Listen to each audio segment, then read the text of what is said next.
Just a turnaround that we had as a team. I mean, it's something that I personally also didn't expect. I think not many people expected that. For the first 14, 15 races, I personally never thought about a championship. You need to sleep at the same time. Well, Yeah, but I also need to go faster, so that's true. You can sleep when you're dead. I mean, people in general take life way too serious. Stress is very bad for you, Yeah. and you're gonna die sooner if you have a lot of stress. So Facts. I'm gonna be Facts. 250 years old. Don't ask that many stupid questions.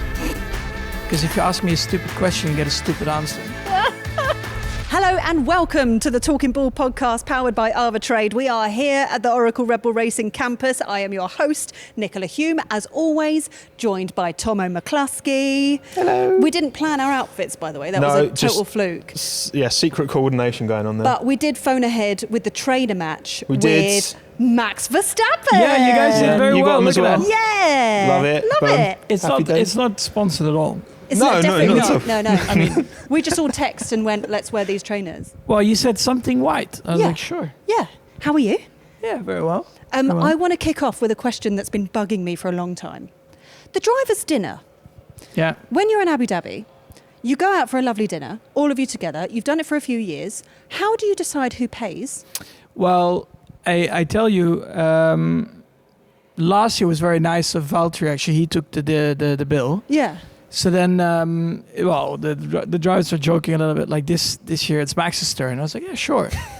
But I was sitting on the opposite side of the entrance of the private room. Yeah. So for like most of the night, you're having a laugh, and then suddenly people were wanting to go, and then we realized that Pierre already paid the dinner.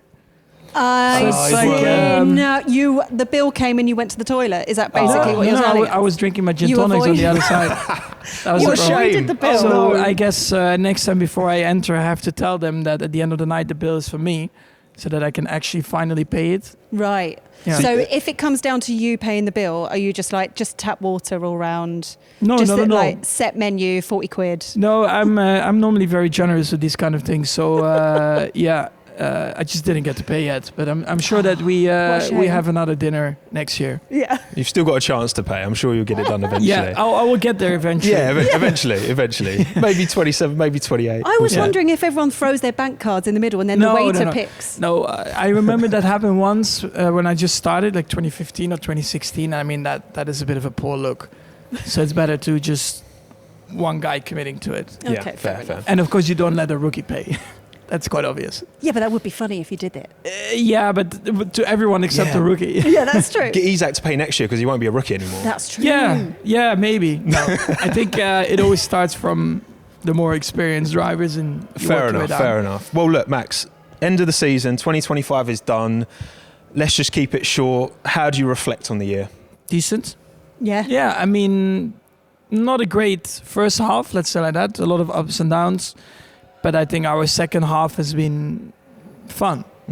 I mean, we've been consistently on the podium. We've won really cool races. And I think, just a turnaround that we had as a team. I mean, it's something that I personally also didn't expect. I think not many people expected that. But I'm very happy, of course, with the second half, what we have achieved there. Yeah, it was really nice to hear your radio message at the end of Abu Dhabi, that you were like, please don't be disappointed. This has been an incredible season. You were 104 points behind and you finished 2 points between you and Lando. That catch-up was incredible. As a fan of yours, I was that person that after every race, I was then on ChatGPT to try and work out the mathematics of you being able to get this championship. So it's been. She was in the WhatsApp group. She was just sending loads of these different I'm like permutations. screen grabbing everything, going, guys, this is how we can do it. It's fine. It was Yeah. incredible to watch. No, it was. And that's why also when I crossed the line, I personally wasn't too disappointed, because I think in the middle of the season, it felt like the championship was not on at all. Yeah. So to be back in that fight all the way till the end, to lose it by 2 points, at the end of the day, it also doesn't matter. If you lose it by 1 point or 20 or 50, you don't win it. So Yeah. it's as simple as that. That's why for me, I don't dwell on these kind of things. But it's quite unique, and it must have been quite nice in a way to not only be racing at the front end, at the sharp end of the grid, but also be able to just be so relaxed and calm, because I guess it felt like there was nothing to lose, right? Yeah, because I mean, there's a difference when you're constantly fighting for the championship throughout the year and then lose out by 2 points. That's different. That's not nice. But for the first 14, 15 races, I personally never thought about a championship in my head. So everything that came after was just a bonus. And then, eventually it turned out to be that close. Yeah. But, Well, this is the dream way to do it, isn't it? Because there's not really that stress and if you had nipped it would have been amazing, but you didn't. It's fine. I always said, 4 is great, 5 is a little bit nicer, exactly. but at the end of we've the day... seen all of your interviews. Yeah, you are so quotable this year. So it's like, whatever. Yeah. I mean, I still, go home or go on holiday afterwards. Still the same. But I do think that's a bit of a superpower of yours that, after 2021, where you got that first title won, you've said it time and time again, this is all just a bonus now. And it's quite difficult to believe as a fan, but then when we see your reaction after, losing by such a small margin, it's like, you are actually just people in general like take life way too serious. Yes. That is I agree. and especially also with your profession. I mean, it is super important to be successful and to do a good job. But at the end of the day, I mean, you do that to what, maybe 40? I mean, that's not even the average, right? So I need some extraordinary drivers that stay in it a little bit longer. But after that, you still have a lot of years to enjoy or do something else in your life. And then honestly, it doesn't really matter what you have done. Like when I'm going to be 50 years old, 60 years old, do you think I care if I've won 4 or 7? I mean, what is that going to matter to my life? I'm still going to order the same drink. I'm still going to eat the Still same going to be food. drinking gin and tonic. So it's not going to change what I'm going to do after in my life. So that's why I try to also just look at it a lot more in a relaxed way. Yeah. Just don't stress about it. Stress is very bad for you. Yeah. And you're going to die sooner if you have a lot of stress. So Facts. I'm going to be Facts. 250 years old. I love this so much. Yeah. What I have loved this year is that even though you didn't quite get the championship, in everyone's opinion, all of the headlines is that this has been your strongest season yet because you came from so far behind and then you smashed it. But also at the same time, you're gaining more fans. There have been fans that maybe weren't rooting for you in previous years that have been rooting for you this season. So how does that feel? Yeah, I mean, surprising. You become the underdog. I think naturally, of course, with an underdog role, people will start to support you a bit more. But I guess maybe they finally start to realize who I am, who I really am. Yeah. So I've been saying this for so long. My mom too. Literally everyone's going, I'm not a fan of Max. I'm like, you don't know what he's like because he's amazing and he's such a great guy. Look, to be fair, I think some of it is that, and we saw this with Seb, we saw this with Schumacher, people get, there's a degree of, when you see the same person, you dominate in the sport the way you did in 2023, you'd won all these titles, and I think now you reversing that role, it gives people a fresh perspective on who Max Verstappen, not just the racing driver is, but the person is as well. And you're so candid and so open and so just normal to talk to as well. It's quite kind of refreshing in this media-trained empire. Yeah. Yeah. Good or bad. Yeah. I think that's a good thing. I mean, it works for me. It's how I want to be. Yeah. Don't try to be a fake person in the paddock or whatever. That's just not how I am. And especially, of course, in F1, when you have a lot of success or in general, you're doing well, it's easy to maybe forget about that. But that's why it's very important to have always, the most important people around you that actually do tell you if you're maybe acting a bit out or weird. And I am very lucky that, of course, I have great family, but also really good friends. Yeah. What did you do after Abu Dhabi? How did you celebrate? Did you go out? Or because you're like full-blown family man now, was it like, let's go home, make the dinner, get the kids to bed? No, we had a really nice dinner with friends and family, and just enjoyed a bit on the terrace until a little bit after midnight. So it's pretty nice, just with your good friends around you, just having a good time. Yeah, because I've just got memories of your previous around. years just like partying hard. Yeah, I mean, I didn't really feel like that. Yeah. Yeah. Fair enough. I mean, 11 years, Max. It's your 11th season you've just completed.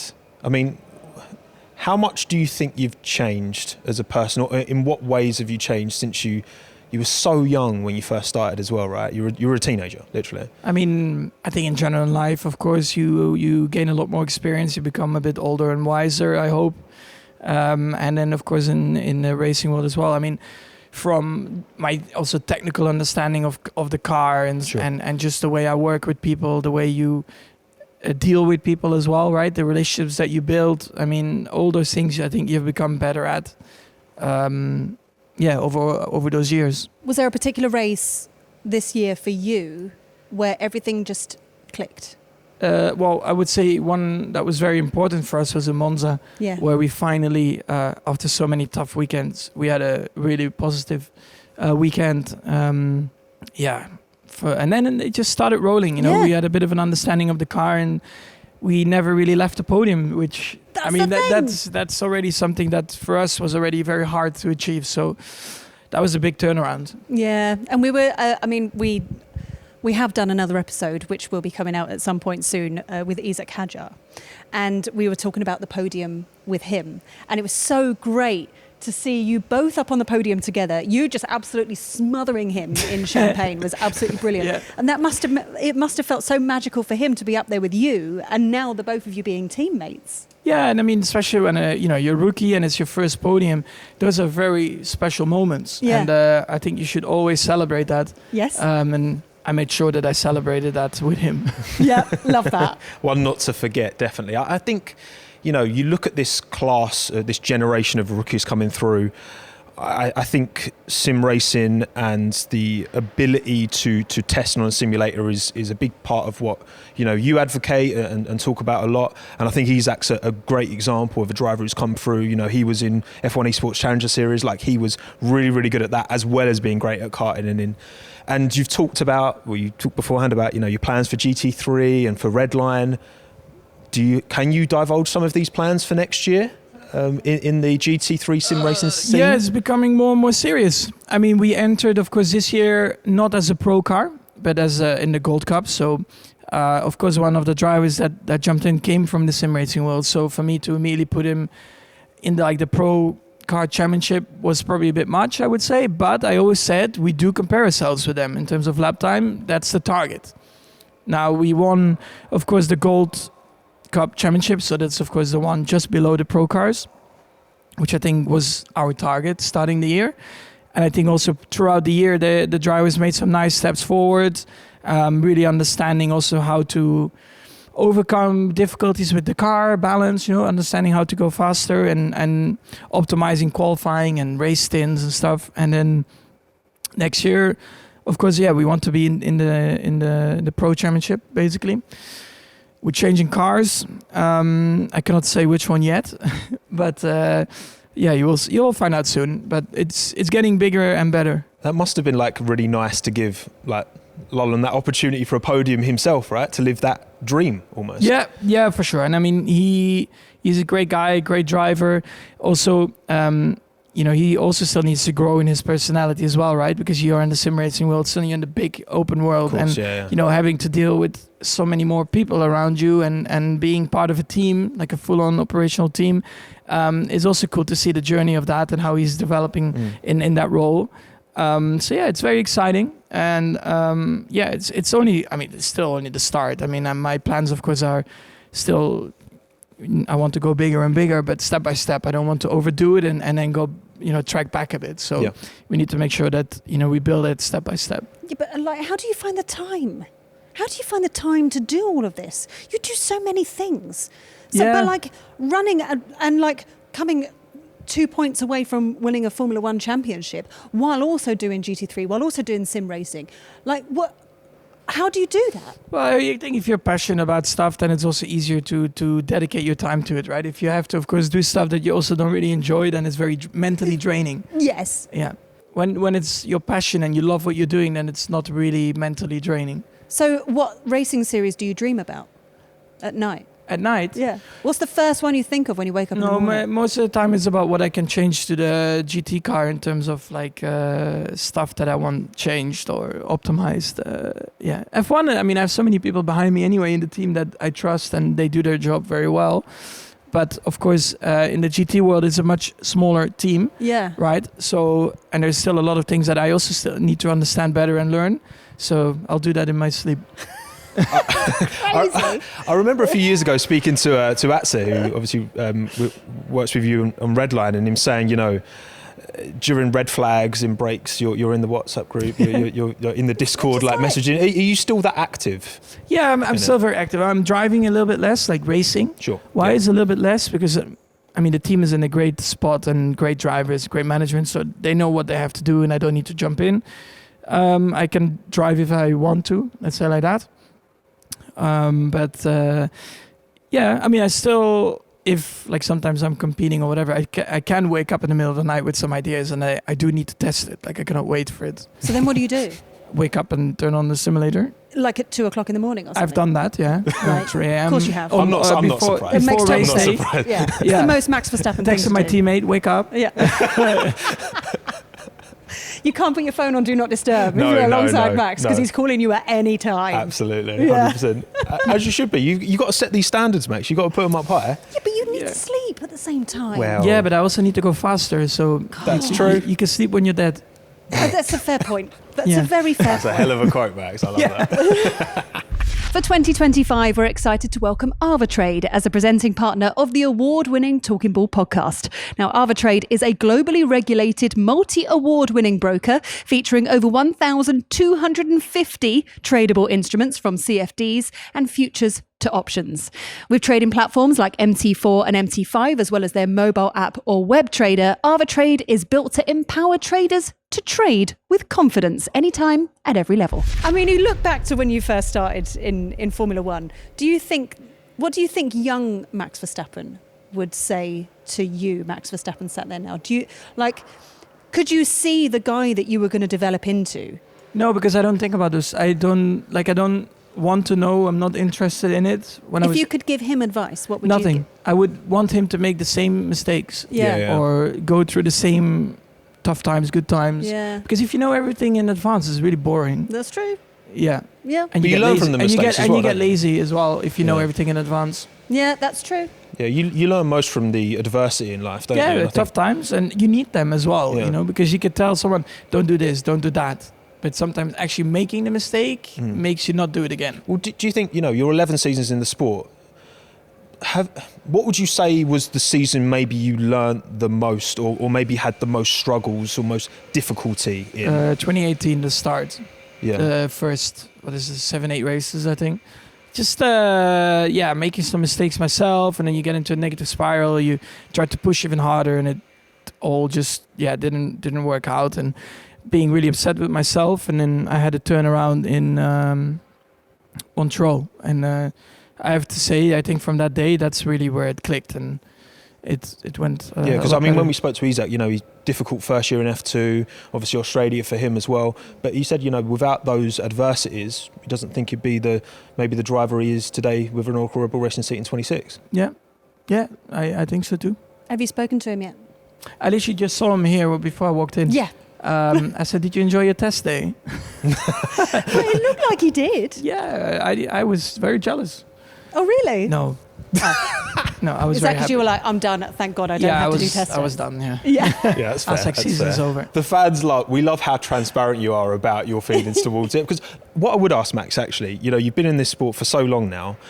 What do you think the media could do better? What do you think the fans could maybe understand more? Because we see what we're shown. We see what we're shown on telly, and what statements the teams release, and all of that. But what do you think the media could do better in your dream version of F1? Don't ask that many stupid questions. Because if you ask me a stupid question, you get a stupid answer. By the way, we do have some listener questions that we need We to get do, on top we of do. because I'm no very stupid wary. question. No, Let's find no out. stupid listener questions. So this is from Ashwin in India, who says, which era of car would you like to drive the most? Good question. That's a good question. Yeah, we're gonna answer that with a good answer. Good. To be honest, I think what I think what still gives me goosebumps watching is the early 2000s. Yeah. The noise. And they were so small Yeah. as well. Yeah. Also, lighter and a bit more rough. Have you ever had a go in an early 2000s no, car? unfortunately not. No. Is that because you can't be trusted? Well, I would send it. Yeah, that's the thing. Yeah, Oh, you probably. would But they send need it. to be protected. Yeah, so probably You it's would better send not. Because they're only used for show runs and stuff, and you've got to be wary of the parts. But a nice V10 engine, sounded so beautiful. Yeah, at Goodwood, hearing them go up the hill was just, It's it fantastic. just goes through your body. It's Superb. amazing. So important. Right, question from Chris from the USA. What will you miss least about racing in the ground effect era? The stiffness of the cars, like you had to run them, of course, very low and to the ground. And for our backs and everything, it was quite tough. Like cornering 5.5 G on average, but in some tracks, because it was a bit bumpy or whatever, and then the cars being so low to the ground, you bottom out so aggressive that, for example, in Austin, I would hit like 9G vertical load. 9G? Yeah. Yeah, Jeez. vertical load. So that is really not nice for Wow. your spine. No. No, and your No. neck, everything was always like blocked. And we trained for it, and I know it's part of Sure. racing, but that for me is a little bit too extreme. Yeah. This is from Harsh in the UAE, who says, what's the one goal that you have before you retire from F1? I don't think he's wishing that you retire, but he's No. just, wondering what you In want to F1? achieve. Yeah, in F1. I mean, you've done a lot. There are no, You've done there are all not right. many goals. It's just like I want to continue, of course, trying to win, Yeah. have fun as well with the people that I'm working with. So the goal is basically try and stay competitive, I guess. Yeah. Nice. Like it? I really like this question. I hope you will too. Considering everything that happened in your career so far, what is one race you would like to live again? Oh, that's a great That's a question. good question. Probably the Adam. easive one. Not Brazil 2016. No, not that one. No, that was crazy. Probably get a heart attack with some of the like really tough ones. Fair. Maybe a nice, easy Monaco. Or an easy And then you Monza. could just go back home to your own bed. Yeah, but the Monaco ones, being on a street circuit, you always have to stay quite focused. Oh, that's so, no, I don't know pretty much any race in 23. Yeah. Yeah. Monza 23. The whole season of 23. That will do. Let's do it again. Let's try and do it Yeah. better. This Let's is try and from. win them all. Try and win With what I Singapore know as well. now, with what I know now, maybe. Yeah. I mean, imagine doing an Invincible and just winning every single race. I mean, that would be insane. It's possible. Yeah, yeah. I wouldn't put it is. past Yeah, you. it is, but yeah. And we almost did it as a team. Yeah. Almost. This is from Jason in the USA, who says, do you have goals of helping develop Ford's 2027 Le Mans hypercar entry through working with them through 2026? We haven't spoken about that. Also, I mean, I'm still very busy with setting up my own things at the moment. So let's see how it develops. Is Le Mans on the list Yeah. of things that you want to do? Yeah, for sure. Yeah. I went this year. It was amazing. It's amazing, isn't it? Yeah, The I cried. atmosphere and Yeah. And I it did must, the grid walk and cried. well, when we spoke to Sebastian Buemi as well, very successful in Le Mans, he's like, the team element is so refreshing and so nice and so different because most of the yeah, your and I can career, just blame my teammates. well, exactly, you can chuck them under the bus. Easy. You can go, Yeah. I was What amazing. happened? That guy. I was more getting at like, oh, it's rewarding to win together, but no, you can just throw them under the bus. No, It's but Nothing's ever your fault. It's fine. yeah, but I do it like you said. I mean, to do it with like teammates, and Yeah. it's a very different atmosphere Mm. for sure. And that's something that I definitely want to do. Yeah. I like It's it. such an epic place to go. Yeah, and it's less amazing. races. It's not like 24 a year. Yeah, that's true. 24 is a lot. Yeah. It is a lot. Let's look ahead to 2026. Yes, So- yes, definitely. Have you heard the engine yet? Mm-hmm. How did you feel It when makes you heard noise. it? It makes a noise. That's Yeah. good to know. That's very handy. Yeah. Good answer. How did it feel when you heard it for the first time? Because it's all new powertrains, Yeah, I mean, it sounded good. I mean, it sounded like an engine. It sounded like. Yeah, I mean, yeah, it I'd sounded. hope so. I mean, it's of course you hear it on a dyno, but it sounded like crisp. Yeah. Okay. Okay. Do Yeah. you? Nice. I guess. I mean, I'm I not haven't sure heard it they yet, actually so I don't- develop on the noise, but True. I mean, it made a good noise. Yeah. Good. And I guess when I it's mean, it's not a V10, but no, It's and yeah. when it's on track and it's at speed, it's going to sound. a bit I different guess as well, I hope so. So now we're done for the year. I want a good answer to this, please. What are you looking forward to over the break that's not eating, sleeping, or drinking? What are you looking forward to, and what are you going to be doing? Besides the obvious, Yeah. spending time with family, Yeah. right, which is always super important when you're away for that long. Yeah. Um, First Christmas with Lily as well, was yes, it? Yeah. yeah. So first Christmas together, then on holiday with some good friends as well. Nice. I'm really looking forward to that. First of all, Yeah. like I really need it, and then just making sure that whatever I'm doing next year with the program, like we explained, with GT3 stuff, that it's all gonna work out well and that it's well prepared. That's actually what I'm looking forward to make sure that that's in a good state. Love it. Love Good it. answer. Yeah. Max Yeah. Verstappen. I tried to be serious there. Yeah, I like that. Yeah, that was great. Love it. Very generous for your time. Thank you so much for joining us on Talking Ball. A pleasure. You're welcome. We'll see you again soon. Yep. Is there anything you want to say to the Red Bull Racing fans before we wrap up and we let you go? Thank you very much for sticking with us, even in a very tough season, I would say, especially in the beginning. But at the same time, we're a team that never gives up.